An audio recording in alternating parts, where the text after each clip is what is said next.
did something I haven't done in quite a while. Got some Corys.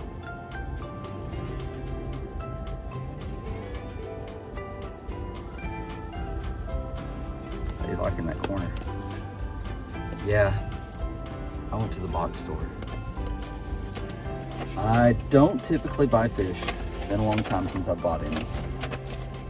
And when I do buy fish, I normally don't buy from the box store. Although PetSmart was the first place that I bought fish from when I got into the hobby. I've not bought fish from there for a long time, but I've had a lot of success from my PetSmart over the years. I just fell in love with my local fish stores and want to support them. But I was in the area and I stopped by, driving through the parking lot. I'm trying not to look at the camera because that's bad. But anyway, I was in the neighborhood the other day and thought, you know what? I'm just going to walk in, see what they got. Not that I'm going to buy anything, not that I'm looking for anything. And what do I see? Venezuelan Corys. My PetSmart had red high-fin Corydora. Actually, they didn't call them Corydoras. They said red high-fin Cory Cat schooling fish. Really long tag. I'm at a stoplight. I'm looking at you now. But I don't need any Corys right now. Although I got room for them. So I left. I didn't buy them right away. I left. Went home, thought about it. Not really. Didn't give it much thought. Was at an event last night at my church and ran into one of the members of the ETAA that I go to church with. I hadn't seen him in a while. And so we were just kind of chatting and just getting caught up. He saw that Scruffy City had been active again, and so he's interested in that. He's asking me about the 3-gallon tank. We were talking about various fish, different things that we had going on in our aquariums. And I mentioned that I saw these, and he was like, ooh, maybe I need to go by and get those. And I was like, oh, maybe I really want them. But I had the realization that this was my chance to try these again. Now, I've not chronicled this on the channel. It's one of the reasons, actually, why I've not been active in a while. I've been very busy. That's the main reason.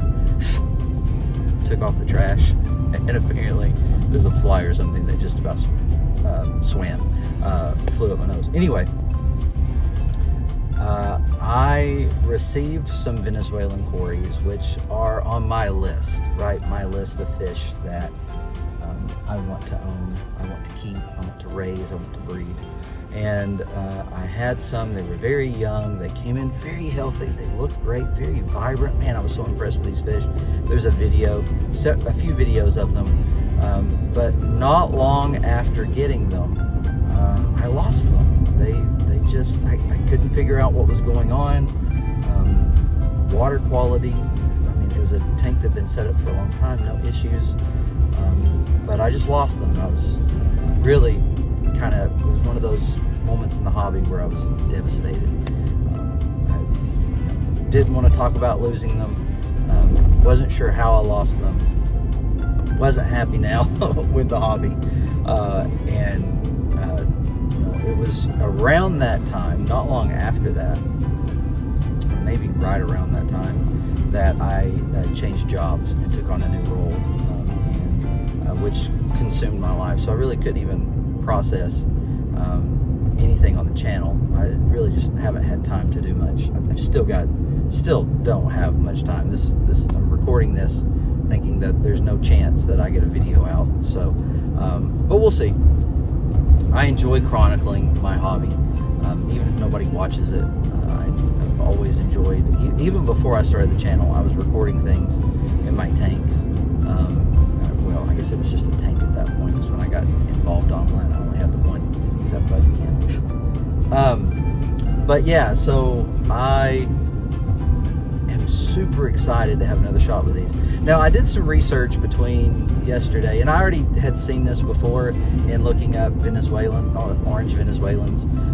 What's the difference in the orange Venezuelan and the red high fin Venezuelan Corydoras, and I think one of the videos I saw was Kaler Aquatics, but there's not anything that I can find. It's just dependent on how these cories look. Like, what's their coloration? What does the top fin, the dorsal fin, look like? These things determine which name they're used, but orange Venezuelan and red sailfin are pretty much interchangeable in the hobby. From what I've seen, I'm sure there's some places that that might not be true, and feel free to inform me in the comments of where I might be wrong on this, but they appear to be the same fish, maybe just a little bit color difference, kind of like brown Corydoras and greens, the Aenas cories, same thing. I actually think these Venezuelans are the same species. They're just a different coloration, and I could be wrong there, but they always, to me, look similar. I just love the color. I'm from East Tennessee. We love orange, and I love blue, so you put orange and blue, a little bit of green sheen on a fish, and wow, that's one of my favorites instantly. So I'm excited. I do have plans of doing a larger tank in the classroom, and so I'm thinking I would love to have some cories in that tank. That's not where these are going right now, because I don't have that tank ready to go, and I don't have approval to set it up yet. But that's, I think I can get that approved. I've also had the ETAA has this program. I need to have somebody on sometime. Not that I've been doing content, but I need to have somebody on sometime and do a like a showcase, talk about this. But the ETAA, there's a group within the ETAA that is doing tanks for teachers, and they've put several aquariums into local schools in the East Tennessee area. Of course, when I put mine out, when I put it online that I had done that, they were like, well, it's too bad you didn't reach out. And I was like, well, there's other people who I know you all could help, but I had everything. Like, everything that I set up in my classroom came from tanks that I already owned. So I didn't need anything. But anyway, yeah, the ETAA has, the Tanks for Teachers program has stated they would like to help out with a tank in my classroom. So I think that's cool. I'd like to do that, be able to showcase the club a little more with the program. I spoke with a couple of other people at the school who are wanting to set up tanks. There's a science teacher that's wanting to set one up, and also our school is a ministry of a church, and the church has a program that is both within the church and the school for special needs individuals, students and children. And so they would like to have a tank set up. Of course, they're concerned about making sure it's in a place where it's safe, and, but the kids can still watch it. And so I'm going to try and get them in contact as well. I think that'd be something we could probably troubleshoot and figure out, talk to them about, find a location that's high enough that they can't reach it, and make sure the furniture's fastened to the wall, and we should be okay. We just don't want them trying to pull up, anybody trying to pull up on a tank. You don't want it accessible to kids, just visible but not accessible. Anyway, all of this, really cool things going on right now, and just thought I'd share. So anyway, this has gone on 9 minutes, and I expected it to just be a quick clip of the red Vinnies, I guess is what I will call them for right now. The red Vinnies headed home, going to go plop them in a 10-gallon. So see you later.